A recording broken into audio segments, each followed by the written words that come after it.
Hi everyone, it's Jeanette here from the Sewing Studio and welcome to Christmas in July. For a quick little project, I was asked would I do a nice little Christmas block, and so I decided to do this little present block, and I was given the challenge, can I mostly just use 5-inch squares, so a charm pack. So the charm pack I chose was called Merrily on High. Let me just show you that one there, and it's got these lovely Christmassy greens and reds, a little bit of pink, but I thought it worked really well. So the challenge for me was to maximise the use of those 5-inch squares. So if I just sort of talk you through it a little bit about here, and that's why I've sort of come up with this particular size block. So what I've done with it is I've just picked 4 of the red pieces out of here, and then I've used the greens as the ribbon and the bow on it. So you can sort of see it's a very scrappy looking block. So if you haven't got a charm pack you want to use, but you've got lots of Christmas scrap fabrics, this little block would be absolutely perfect. So I've sized these squares at 3.5 inches, and there was a little bit of a method to my madness for that, because it meant, let me just take one of these pink ones, that if I cut a 3.5-inch square from this, I get left with some 1.5-inch strips. Ooh. And then that's what I used to make the ribbons.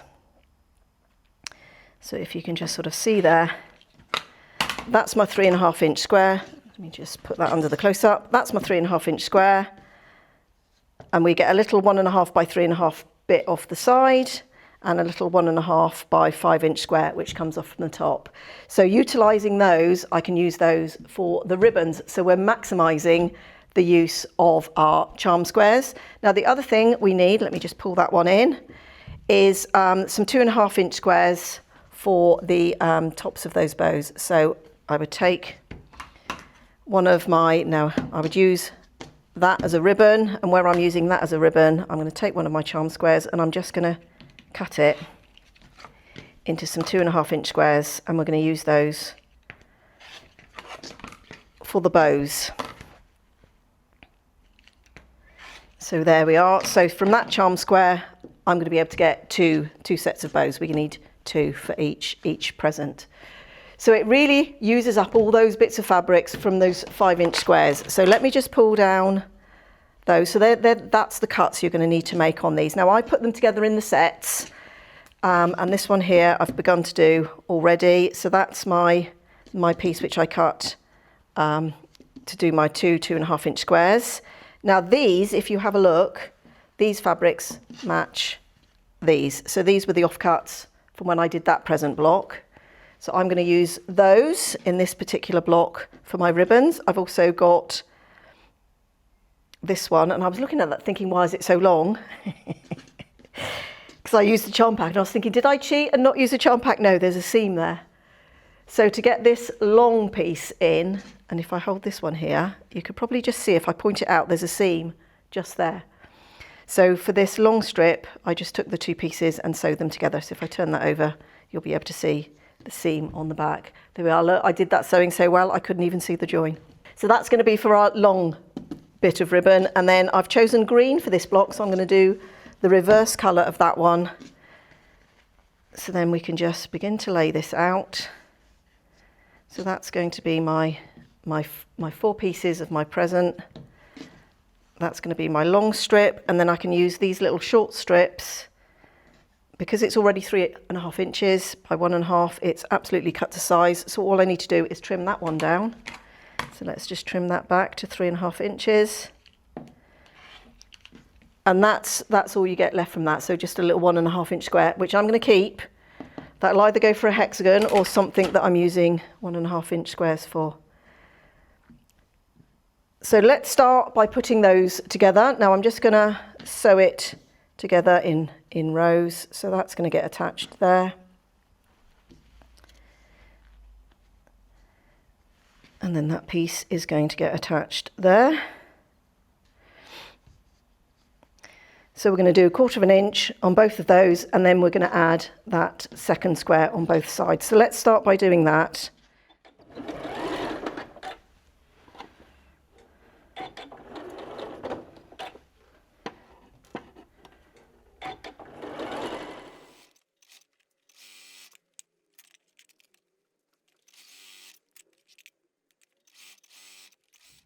So there we are, those two. Now I'm just going to press that seam under the ribbon. It doesn't really matter which way you press the seams. It doesn't nest with anything, so I'm just going to press them under that, and that's going to be our present block. So we'll sew that together. Now with this one, you can see that's slightly longer than it needs to be, but that's okay. We can trim that back to the precise size once we've put it together, once we've put it in.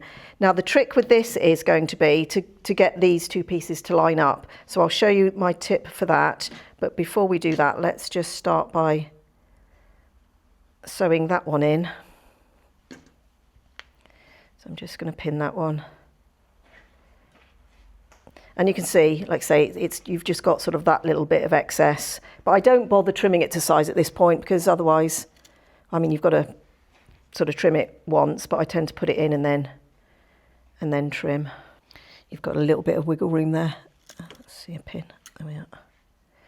So let's do that seam, and then I'll show you how to line up those two bits of ribbon.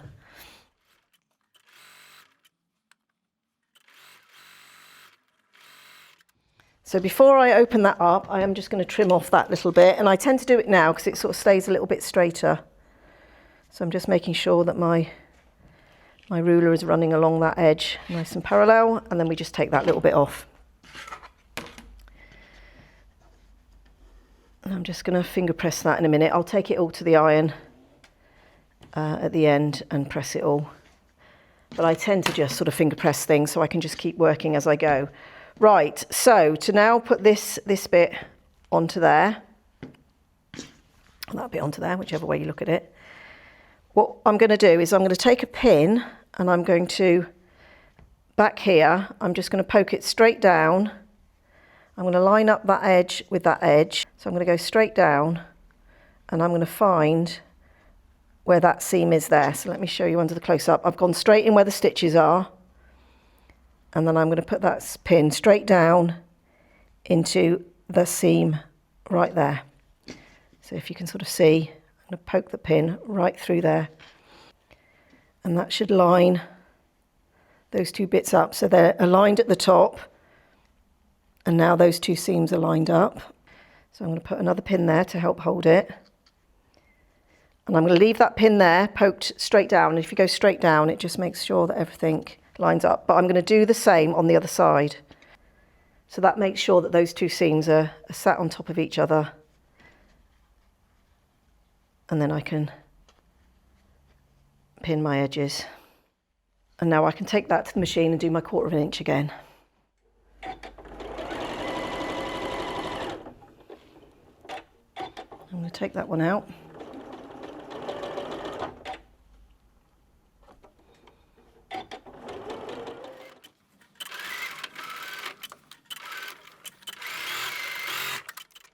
So there we are. If we put that under the close-up, you can see once those get pressed, they've lined up. So that's always the trick I use when I've got something with sort of sashing or something in between. If you just use that pin method where you go down through the seams, that will help with your alignment. So that's the little centerpiece. I'll take that all to the iron in a minute and press it all. So I'm just going to place it there for a minute, and we're going to work on doing this little bow section. So for that, I'm going to grab a little piece of my background fabric, which measures 2.5 by 4.5. I'm going to get our little 2.5 inch squares and draw a line on the back, corner to corner. And we're going to place them on so that my line is going from top left to bottom right. So my drawn line is going in that direction. Let's just grab a little pin, and we'll take this one to the machine. Now we're going to sew just slightly to the outside of that line.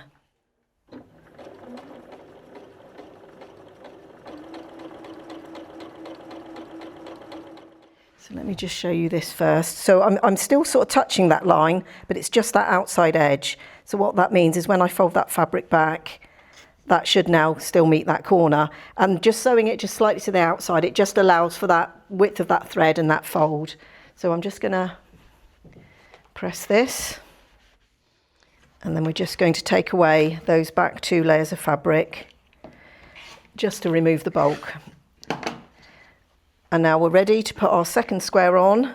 Now we want our crosses to meet, so this time the line is going from bottom left to top right.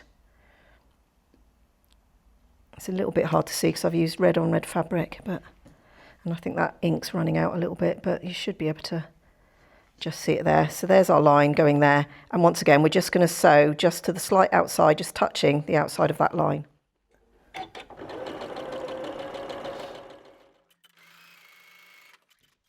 So once again I'm going to take that to the iron. Now while I'm at the iron, I'm also going to give this a bit of a press.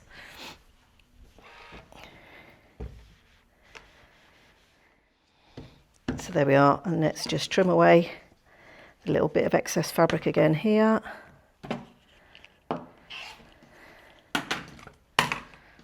And then that's going to fit on top of there. So we just need to add some side pieces. Now I just cut some 2.5 inch squares from the background. These are slightly oversized, and then we'll sort of trim it back to the width of the block in a minute. So let's go to the machine and put those on.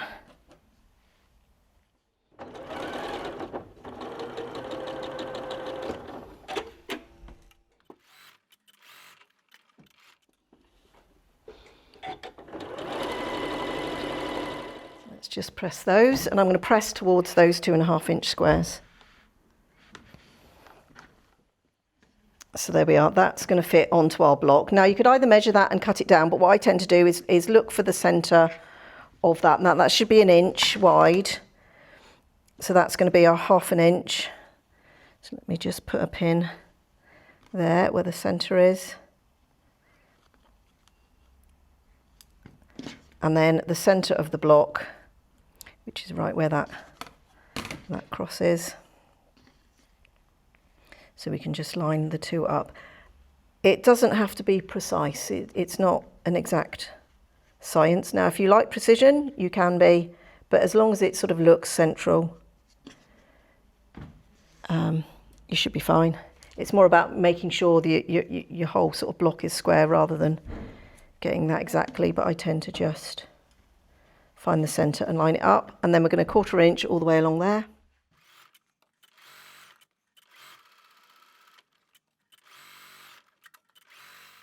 So that's how it's looking. Let's give that a press.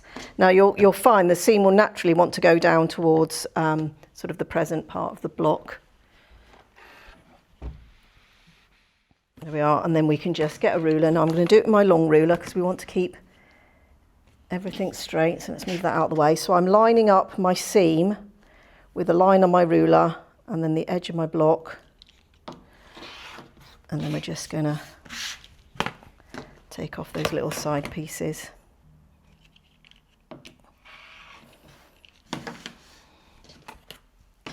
There we are, and that's how our present block is looking so far. So then let me just bring this one in. All we've got left to do is just put on 2 side pieces and then a bottom piece. So let's just do that because I just want to talk a little bit about sort of putting the blocks together and some ideas for that. So I'm going to cut some strips. Now let's just measure our block. Right, so that's come out at 9.5 inches tall and 7.5 inches wide. So we want 2 strips, the height of that. So 2 strips at 9.5 inches. Now I should mention here, the background fabric I'm using is, I think it's a bumbleberry. It's very, very pale, but there's very pale sort of design on it. I'm not quite sure the colourway.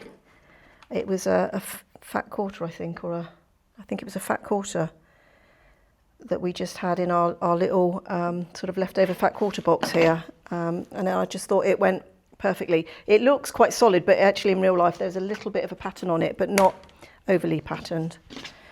So I'm going to pin those, and I like to cut them to size if I can. For some bits I oversize and trim back, but now I've got to my precise measurement. We should be good. So I'm going to pin both on and then sew them both with a 1/4 inch seam.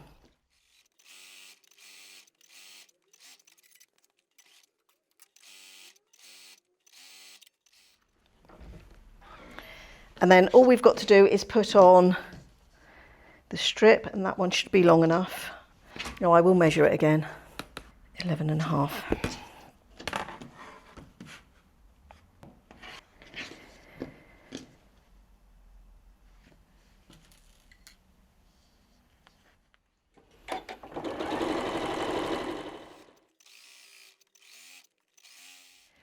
So there's this one all finished, and we've put it next to the original. Now just some little layout ideas for you. Now I didn't put a strip on the top. At the moment it's a square block. It should come out at 11.5 inches, so that should finish at 11 inches.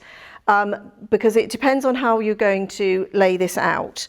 Now if you wanted to do sort of a wall hanging or something, or even a quilt, you might want to put your blocks sort of on top of each other, and then of course the base of that one will act as the space that you need from the bow for that one. So you don't necessarily need to add another strip to the top. You would then have a rectangular block, which there was nothing wrong with that at all. But that's the idea, that you could actually stack them and there would be some space between, because this strip on the bottom would provide that space. Now, I think if I was going to use it, I'm a bit of a fan of a table runner, and you could definitely do a table runner idea. Either way, you could put your blocks, you know, sort of going one way, because of course people sit on both sides of your table. Or even I'm thinking of a layout where you can sort of stagger them, and in which case I would just put some sort of filler background strips into here and sort of stagger them. So there's lots of different options. You could make as few as many as you like, or you could simply just sort of lay them side by side next to each other. Now if I decided to do a side by side, I may decide to omit that strip and just have it so there's just one piece in between. So I've given you the whole block idea, but you can adapt that and obviously sort of make it your own, depending on what you're going to turn your block into. I think sort of 4 together for a little wall hanging would look quite good again. And once again, I would just use that strip as a sort of sashing strip in between if I was going to do that as a wall hanging piece. So I hope you enjoyed that block. If you give it a go, I'd like to see your ideas of what you turn that block into, different pictures of things. Like I say, absolutely perfect for a charm pack because we're using up all those little bits, but also a perfect block for just using your Christmas scraps. So thank you. As I said, do share any photos that you make of anything you make. You can either tag us on our social media or you can send them direct to us here. So thank you for your time today, and please do join us again here next time in the sewing studio.